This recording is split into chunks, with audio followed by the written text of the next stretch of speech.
The city that watched her build, watched her fall. The same city that tuned into her comeback now.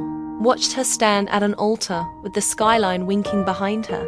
And then watched the people who raised her decide the family name mattered more than the daughter.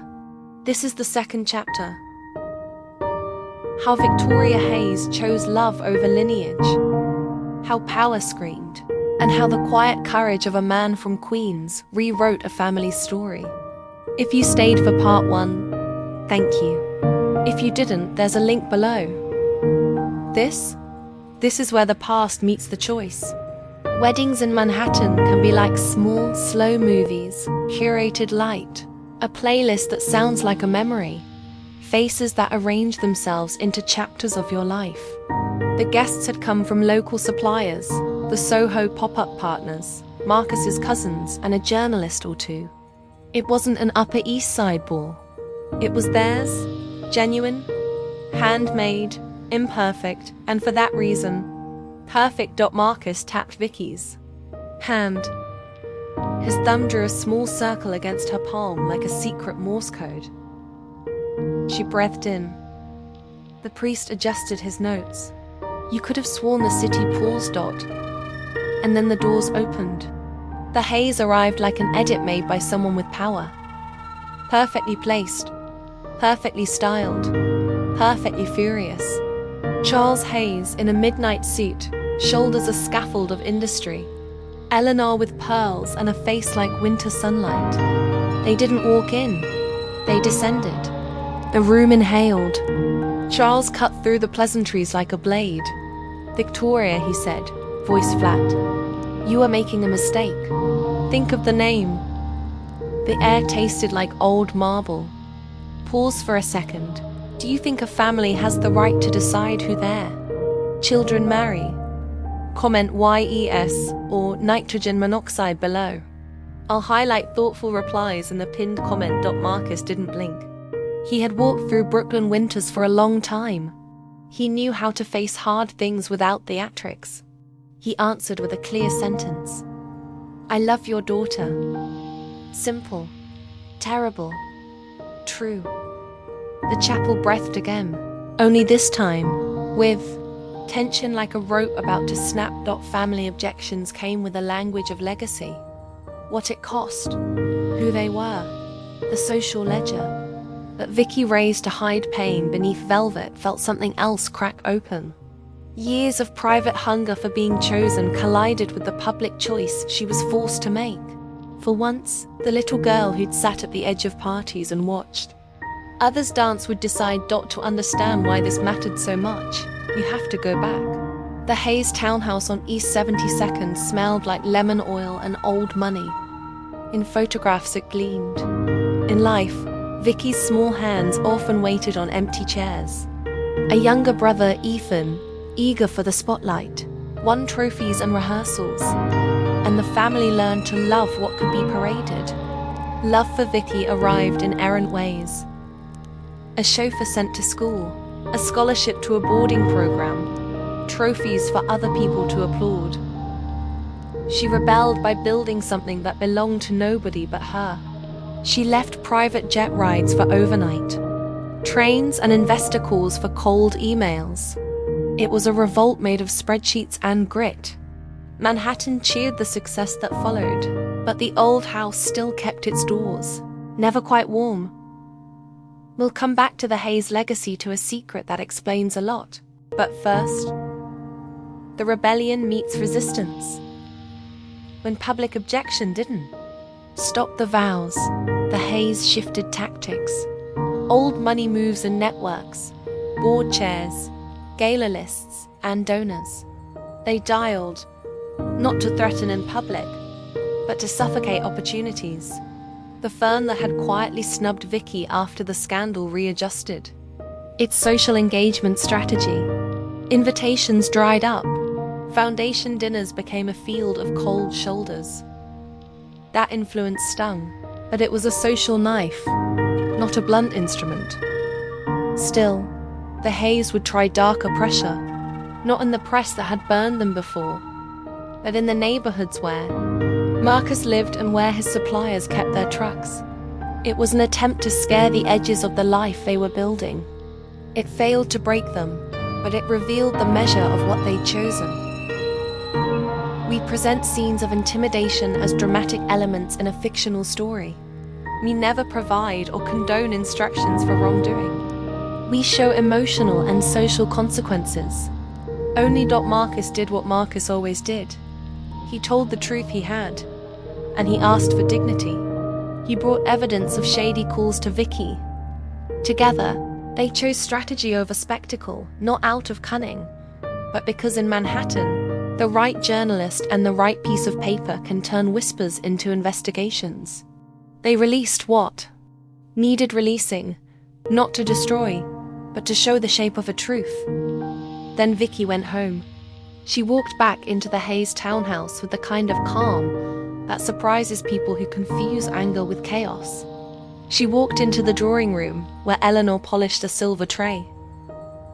"Did you send men to frighten him?" she asked. Her voice was even, but the sentence landed like a hammer. What followed wasn't a scene of immediate apologies. It was something messier. A father who'd always thought power solved problems, realizing that forcible control reveals dependency.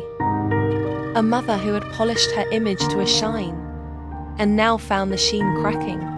They remembered a daughter who'd been small at the table. When a photo arrived on the table, a forgotten image of little Victoria, blowing out a lonely candle, something in Eleanor's practiced composure shifted. Their apology was not a press release. It was a small, awkward hand reaching out, an offer. To change that would need time. Vicky's forgiveness was not immediate, nor was it total, but it was real enough to open a door. Forgiveness would come not as erasure, but as a slow rebuilding, and it would be tested. Word of the intimidation attempt leaked not by revenge, but by the community.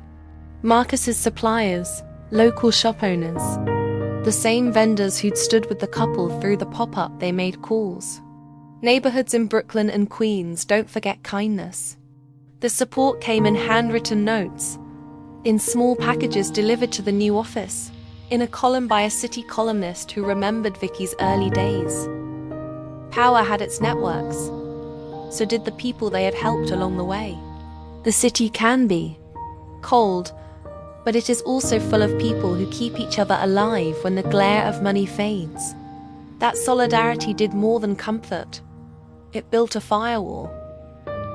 If you believe communities matter in saving someone's day, hit like and share this story with someone who believes in real world kindness. With the haze slowly softening and the community present as witnesses, they planned a second ceremony. Not all seats filled, some faces missing, but the room had the right people. Marcus' cousins, the vendors who'd bent over backwards during the first launch, a couple of journalists who told the story fairly. The vows this time were less a script and more a promise written in the margins. I will pick you when it is hard. I will choose you when it is lonely. I will fight for our life and protect our people. It felt less like performance and more like a covenant. They celebrated, in a way that suited Manhattan more than marble halls. A Lower East Side bar that served small plates and large laughter. There was salsa because Marcus' cousins insisted, and there was slow songs because Vicky finally allowed herself to be someone's wife. It was messy, noisy, and wholly theirs. Forgiveness is rarely cinematic. It's a series of small, unglamorous acts. Marcus arrived at Sunday dinners.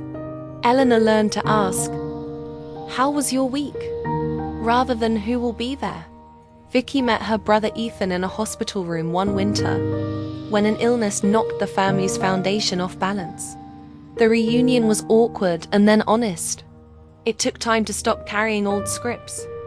Over months, not months of news cycles, but months of ordinary days, the family learned new rhythms.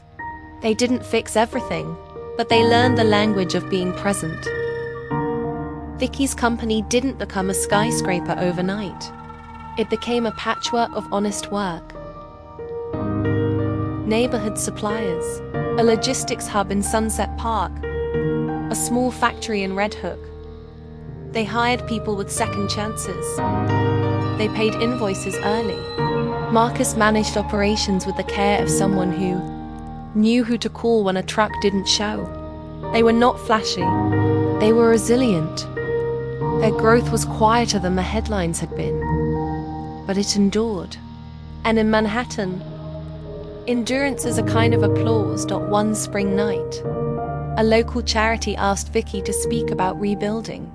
She did so not as a CEO in heels, but as a woman who had learned to talk about failure publicly. Her parents invited as a peace offering, listened from the back. When she finished, Eleanor stood and walked to the stage. She did not make excuses. She simply said, "I'm sorry," in a voice that had quieted its pride.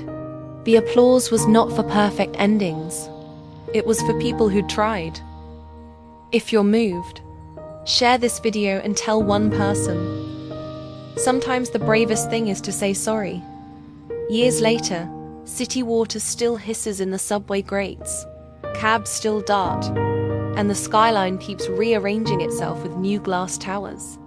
Marcus and Vicky put their office in Brooklyn and their home in a small townhouse that smells of coffee and slow dinners. They visit Marcus' parents, and Vicky calls Eleanor in the mornings to check about tea. Their story didn't become easy. It became durable. Thank you for staying until the end. If this story touched you, like, subscribe, and ring the bell. Comment below. What line pierced you the most? I pin the best answers and read them all. If you want a mini documentary on rebuilding businesses in NYC from the ground up, say business in the comments and I'll make it next.